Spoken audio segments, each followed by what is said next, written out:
Hello kids, welcome to our revision session. In this session, we will do the revision of Standard 7, Chapter 9, Administration of the State. Have you ever thought that we elect our representative? How is this possible? We live in a democratic country where we have the rights to choose our representative. In this session, we will further understand more about state government, local government, legislative assemblies, the governor, the chief minister, and many more. This is very interesting chapter and you are going to enjoy it. The Legislative Assembly members are known as MLA or Member of Legislative Assembly. MLAs are directly elected by the people. After being elected from their constituency, they become the MLAs and form the government.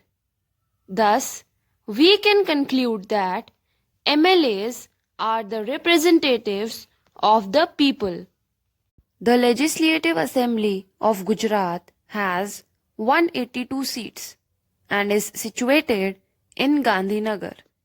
The Legislative Assembly meets in the Vithalbhai Patel Vidhan Sabha Graha. The Legislative Assembly is the place where all the MLAs belonging to both the ruling party and the opposition assemble for discussions. Many MLAs have dual responsibilities as an MLA and as a minister. There are various corporations, municipalities, nagarpalikas, panchayats, etc., which help the state government in smooth, efficient, and hassle-free administration. The Council of Ministers are called government executives, while the administrative officials are known as administrative executives. Sometimes the ruling party is not formed by any one party alone, but with the support of other parties or independent candidates. Candidates can either represent a particular party or stand for election as an independent candidate. Thus, the MLAs can belong to different parties. Governor. Each state of India has a governor. He/she is appointed by the president for 5 years after consulting the Prime Minister.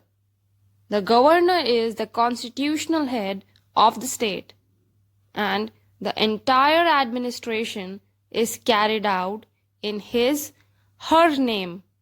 The governor ensures that the state government functions according to the constitution.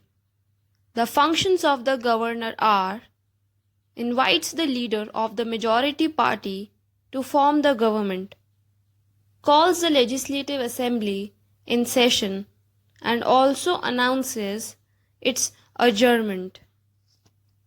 If a bill is not signed by the governor and is sent back to the Vidhan Sabha with his suggestions, then the MLAs have to debate on his suggestions. The revised bill is sent back to the governor for his signature. Informs to the president about the functioning of the state government. Now this is very important, students. The governor appoints the leader of the majority party as the chief minister. He/she is invited to form the Council of Ministers. The party that forms the government is known as the ruling party, while the other party forms the opposition. Chief Minister. The Chief Minister is the head of the Council of Ministers, a very important position in the state government. She is also called the CM. The functions of the Chief Minister are allotting various portfolios to different ministers for the effective administration of the state, calling for meetings of Council of Ministers at regular intervals, supervising the work of every minister and guiding them, informing the governor about decisions taken by the Council of Ministers, forming a new Council of Ministers if necessary. Elections are held in every 5 years. Central government has the power to make laws for the whole country. There is only one central level government which operates from Delhi, the capital of India. The work to be done is divided between the state and the central government. The state government functions at the state level and the union government functions at the national level. The difference between the state and central government is the area in which they function. Therefore, the responsibility of a state government is limited to the particular state. For example, the work of the Gujarat state government is limited to its boundary, whereas the central government takes care of the entire nation. Central government operates the entire country. The terms union government, central government, and Bharat Sarkar are often used officially and unofficially to refer to the government of India. MLA can even take decisions regarding financial matters and decide on the expenditure to be done in different areas. When the Legislative Assembly is in session, any of the MLAs can ask questions.